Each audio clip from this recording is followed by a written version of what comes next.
আসসালামু আলাইকুম। ঈদ মুবারক।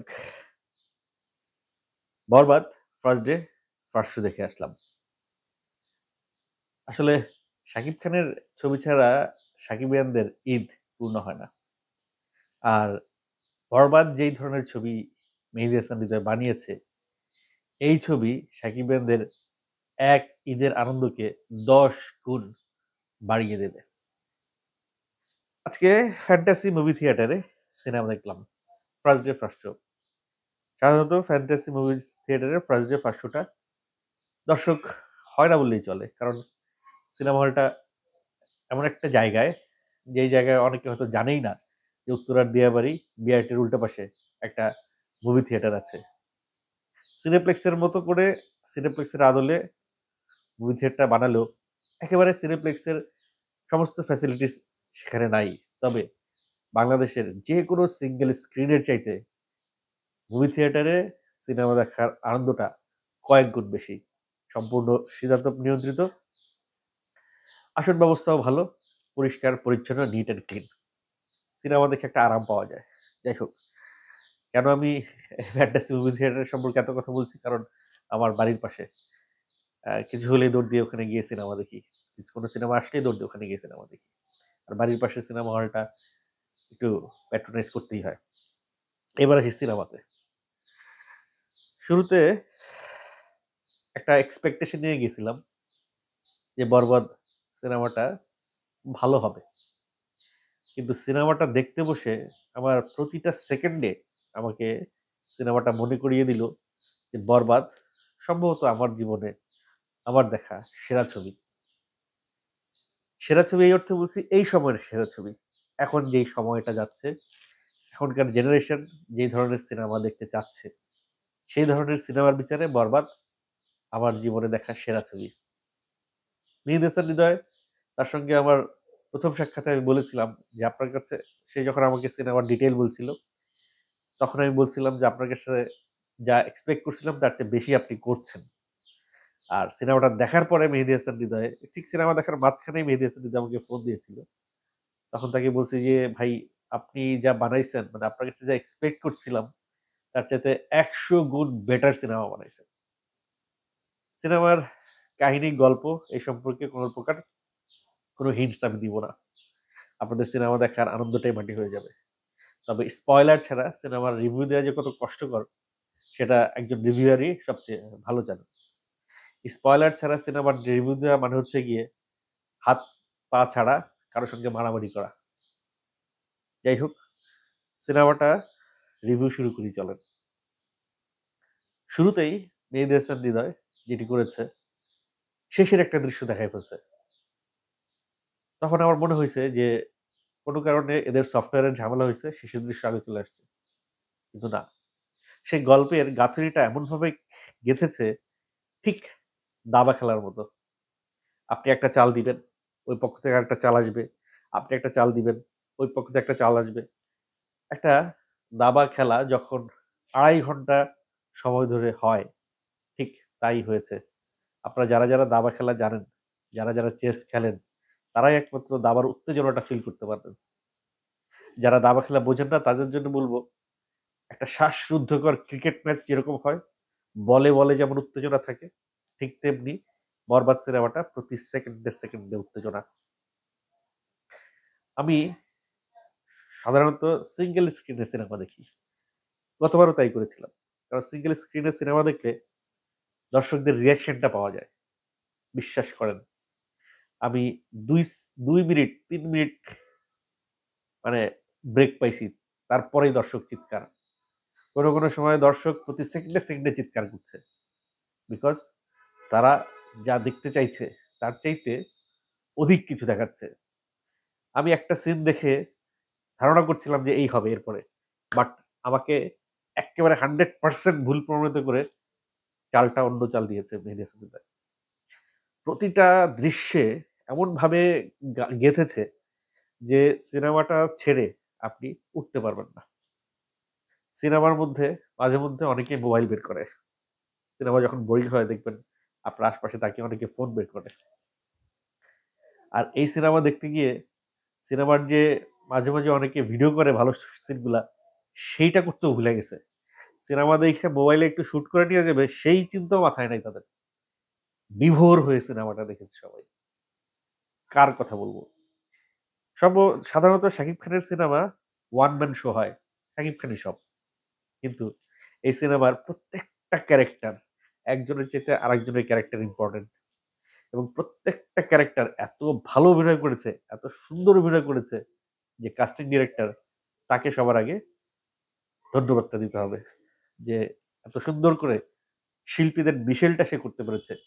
চরিত্র অনুযায়ী শিল্পীদেরকে সেখানে বসাতে পেরেছে। ফজলুর রহমান বাবুর বা নরেশ ভূঁইয়া বা ইন্তেখাব দিলার বা নাদির চৌধুরী বা কাজী হায়াৎ বা মামুনুর রশিদ বা যার কথাই বলেন, প্রত্যেকের সিকোয়েন্সই ৪ টা, ৫ টা, ৬ টা এরকম। কারো, কারো সিকোয়েন্স তো ২ টা, ১ টা। কিন্তু সে ওই সিনেমার খুবই গুরুত্বপূর্ণ একটা চরিত্র। যাকে বাদ দিলে এই সিনেমাটা অসম্পূর্ণ। কাজী হায়াতের যে গেস্টার পোস্টার তাকে ওই ক্যারেক্টারের জন্য তাকেই দরকার ছিল। সে যেভাবে কথা বলে, সে যেভাবে চিৎকার করে, সে যেভাবে বিহেভিয়ার করে ঠিক ওইভাবে ওই ক্যারেক্টারটাই দরকার ছিল তার। নাদির চৌধুরী আ এক আরো অনেকের নাম আমি মনে করতে পারছি না এই মুহূর্তে। মিলি একটা চরিত্র করেছে, সানজিদা মিলি। ইদি কামালের বোনের একটা চরিত্র আছে। আহ সবাই বিশেষ করে বিশা সওদাগর যাকে সারা জীবন লাউড অ্যাক্টিং এ দেখেছি। এই সিনেমায় একেবারেই সাইলেন্ট একটা অ্যাক্টর সে। একটা দৃশ্যে বিশা সওদাগর যখন চোখ দিয়ে পানি বেরিয়ে যায়, তখন আমার কাছে মনে হয়েছিল যে, এ কোন বিশা সওদাগর? এটা আমরা কোন বিশা সওদাগরকে দেখছি? দেখেন, শিকারীর পরে অনেকেই বলছে যে শাকিব খানকে এতদিন কেউ ঠিকভাবে ব্যবহার করতে পারে নাই। বরবাদ দেখার পরে বলবে, বিশা সওদাগরকে মেহেদী হাসান হৃদয় প্রপার ইউটিলাইজ করছে। ইন্তেখাব দিলার, ওহ মাই গুডনেস! এই লোকটা ট্রিমেন্ডাস লেভেলের অ্যাক্টিং করে। ট্রিমেন্ডাস লেভেলের অ্যাক্টিং করে। প্রতিটা সিন জিল্লুর ক্যারেক্টারটা ওহ! Silent killer. তারপরে ওই যে তুফানের যে ছেলেটারে হিরোটারে মেরে ফেলে শাকিব খান শুট করে দুষ্টু কোকিল গানে। খুবই সুন্দর একটা লম্বা ক্যারেক্টার করেছে এবং তার পারফরম্যান্স মাইন্ড ব্লোয়িং। সে ওই যে বলে না যে বলটা পাইছে এবং ছক্কা মেরে দিছে। ফুল টাচ একটা বল পাইছে, ছক্কা মেরে দিছে। মানে এই সুযোগটা সে হাতছাড়া করে নাই। রিকা পল যেমন শাকিব খানের সঙ্গে অভিনয় করার সুযোগ পেয়ে তার ক্যারিয়ারটাই পাল্টে গেছে। একটা শক্তপোক্ত ক্যারিয়ার সে গড়ে তুলেছে ইন্ডিয়ায়। ওই ছেলেটাও এই বরবাদের শুটিং করার পরে, বরবাদে কাজ করার পরে এই ছেলেটা কলকাতার নেক্সট হিরো হতে চলেছে। নেক্সট একটা ভাইটাল ক্যারেক্টার, হিরো যদি নাও হয়, সে নেক্সট সেন্ট্রাল ক্যারেক্টার গুলা সে ওখানে করবে। একটা ড্রাইভারের সিকোয়েন্স বলেন, একটা গানম্যানের সিকোয়েন্স বলেন, প্রতিটা চরিত্র পারফেক্ট ইয়ে অভিনয়টা দিতে পেরেছে। অথবা এটা বলতে হবে যে মেহেদী হাসান হৃদয় প্রত্যেকের কাছ থেকে একেবারে পারফেক্ট অ্যাক্টিংটা বের করতে পারছে। সবচেয়ে টুইস্ট খাবেন ইদি কামালের অ্যাক্টিং, ইদি কামালের ক্যারেক্টারটাতে। এই ক্যারেক্টারটা আপনাকে এত টুইস্ট দিবে মানে ভেজা গামছা যেভাবে চিপড়ায়, ওইভাবে চিপড়ায় আপনাকে টুইস্ট দিবে। সিনেমা হলের মধ্যে আপনি বারবার মানে মনের অজান্তেই আপনি ওই তেরি মানে নিজের অজান্তেই আপনি চিৎকার দিয়ে উঠবেন। আপনার ভেতর থেকে একটা চিৎকার উঠবে। আপনি অবাক হয়ে যাবেন। আরে এটা করলো কি? হালায় কামটা করলো কি? হালায় কামটা করলো কি? এই ধরনের ফিলিংস আপনার প্রতি ৫ মিনিট পর আসবে। একেকটা দৃশ্য ধারণ করা হয়েছে এমন জায়গায়, এমন অ্যারেঞ্জমেন্ট এ। মেহেদী হাসান হৃদয় বারবার বলছিল, এটা একটা বিশাল গ্যাঞ্জারের সিনেমা। বিশাল অ্যারেঞ্জমেন্ট আছে। আসলেই তাই। সে আমার মনে হয় সে যা বলছে, সে আসলে পুরাটা বলতে পারে নাই। যতগুলো ইন্টারভিউ মেহেদী হাসান হৃদয় দিছে তার বরবাদ নিয়ে, সে আসলে পুরাটা বলতে পারে নাই। কারণ সে ভয়ে ছিল। যদি পুরাটা বলি হয়তো সিনেমাটার গল্পটা বেরিয়ে যাবে। সে তাই সংযত হয়ে সিনেমা সম্পর্কে হয়তো 5% সে ইন্টারভিউতে দিছে। বাকি ৯৫% ই রয়ে গেছে সিনেমার ভিতরে। অ্যাকশন ভাই ভরপুর অ্যাকশন। শাকিব খানের অ্যাক্টিং মাই গুডনেস! উফ! যেমন অ্যাক্টিং সেরকম মেকআপ, সেরকম কস্টিউম, সেরকম অ্যাটিটিউড, সেরকম মানে অসাধারণ, অসাধারণ লেভেলের অ্যাক্টিং করেছে শাকিব খান। আমার সিটের পেছন থেকে বারবার একটা কথাই বলছিল দর্শকরা, "এই সিনেমা আবার দেখব।" এরকমও কথা বলছিল যে, "আমি এই সিনেমা বাংলা সিনেমা, এরকম বাংলা সিনেমা সে জীবনেও দেখে নাই।" দেখেন, অনেকেই বলে, টাকা খরচ করলে নাকি অনেক কিছুই করা যায়। ভাই, টাকা খরচ করলে অনেক কিছু করা যায় না। আমাদের একজন আ হিরো আছেন যে ৳১০০,০০,০০,০০০ দিয়ে খরচ করে সিনেমা বানাইছে। সেই সিনেমা সম্পর্কে আপনারা কতটুকু কি করছেন জানি না, দেখছেন আমি জানি না। ওই সিনেমাটা আমার দেখা হয় নাই। আমার দেখা উচিত ছিল যে সেও ৳১০০,০০,০০,০০০ খরচ করছে। আর বরবাদেও ৳১২,০০,০০,০০০ ৳১৫,০০,০০,০০০ খরচ করছে। ভাই, মেহেদী হাসান হৃদয় বাংলাদেশের নেক্সট সুপারস্টার ডিরেক্টর। আমাদের দেশে এই মুহূর্তে একজন সুপারস্টার ডিরেক্টর আছে, রায়হান রাফি। 2nd হইলো মেহেদী হাসান হৃদয়। ভাই, এই ছেলেটা সম্পর্কে যত বলব তত কম বলা হয়ে যাবে। নাটকে সে বিশেষ করে সে যে কটা নাটক করেছে আমি তার সবগুলো নাটক দেখি নাই।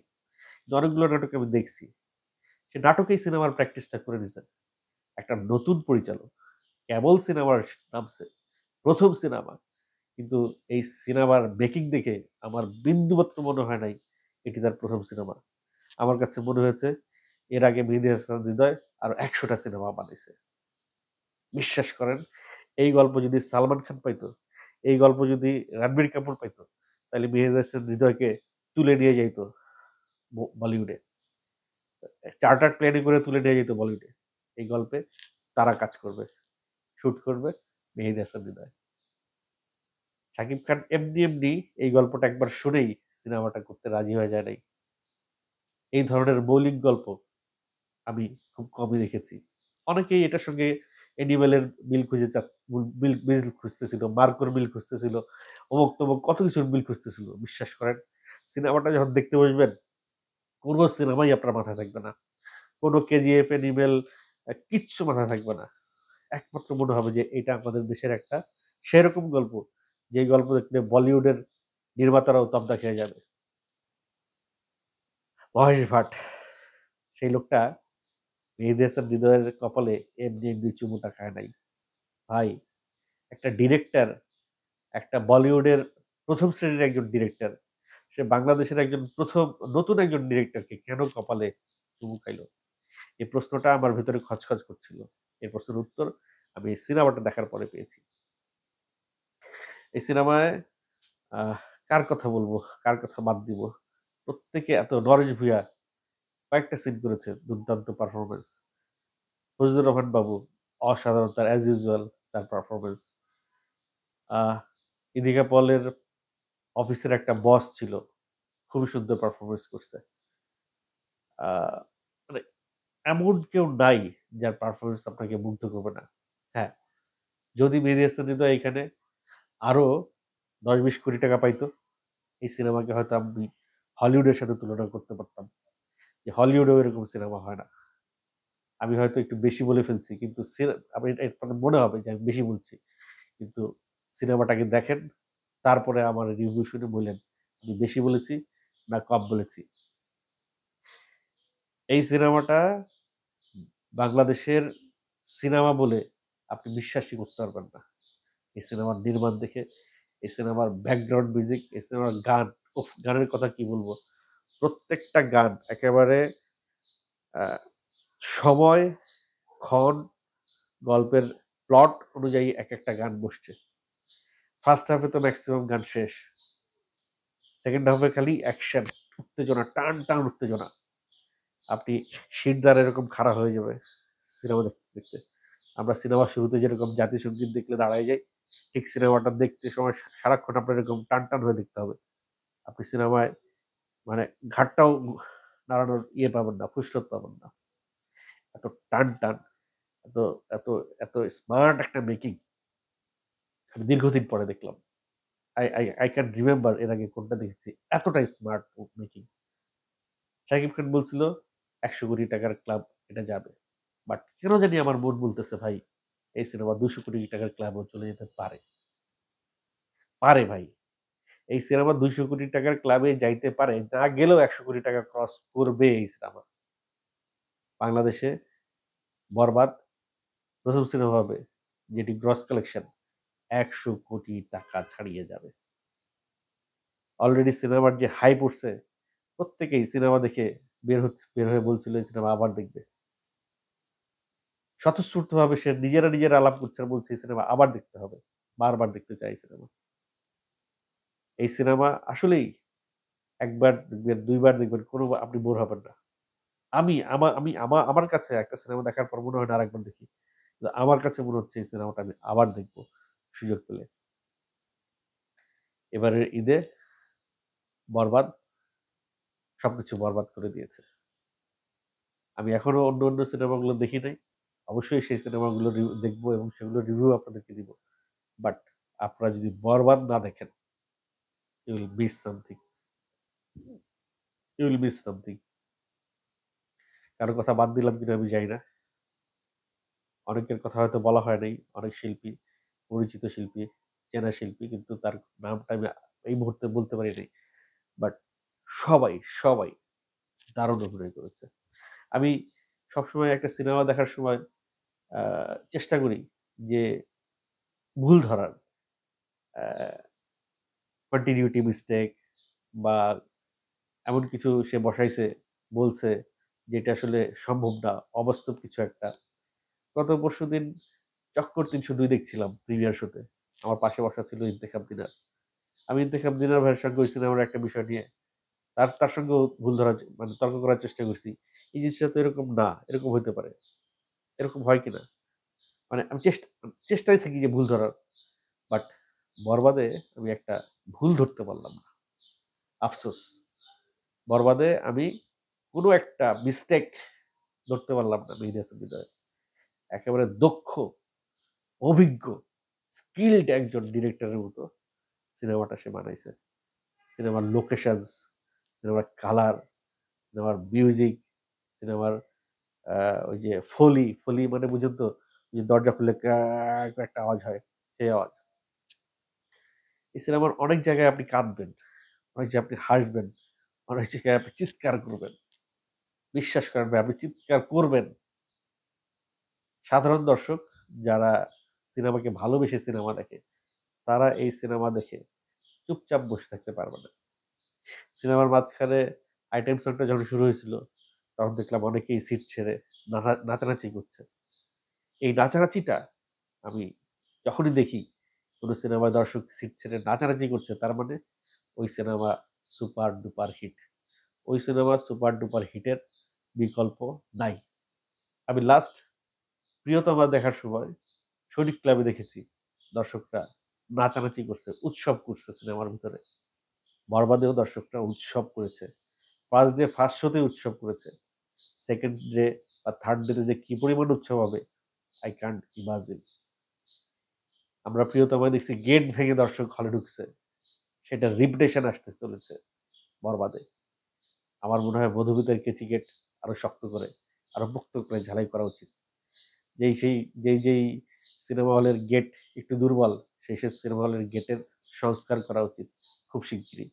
আমার এই কথা যদি তারা ফলো না করে, আমার এই কথা মতো যদি তারা কাজ না করে, তাহলে যে কি রেজাল্ট হবে সেটা আপনারা নিশ্চয়ই বিভিন্ন কন্টেন্ট ক্রিয়েটারদের ভিডিওতে দেখবেন, যে হলে দর্শকদের কি উৎসাহ, কি উদ্দীপনা। যাই হোক, কন্টেন্ট বড় হয়েছে। এই সিনেমা নিয়ে আমাকে যদি 3 ঘন্টা বলতে বলা হয়, আমি 3 ঘন্টা বলতে পারবো। এত কিছু আছে বলার, কিন্তু বললে অনেক কিছু রিভিল হয়ে যাবে, এক্সপোজ হয়ে যাবে, স্পয়লার চলে আসবে। তাই আর কিছু বলতে পারছি না। আপাতত এখানে কন্টেন্ট শেষ করছি। সিনেমার স্পয়লার সহ 1 মাস বা 2 মাস পরে আর একটা রিভিউ হয়তো আমি দিব, যদি আপনারা চান। যাই হোক, দেরি না করে আপনার কাছের থিয়েটারে এক্ষুনি বরবাদটা দেখে আসেন। সিনেপ্লেক্সগুলোতে তো টিকিট পাওয়া যাচ্ছে না। অনেকেই টিকিট পাচ্ছেন না, আমাকে এসএমএস করেছেন মধুমিতায় পাওয়া যাচ্ছে কিনা। মধুমিতার কথা আমি জানি না। মধুমিতা তো সেই মতিঝিলে, আমি থাকি উত্তরায়।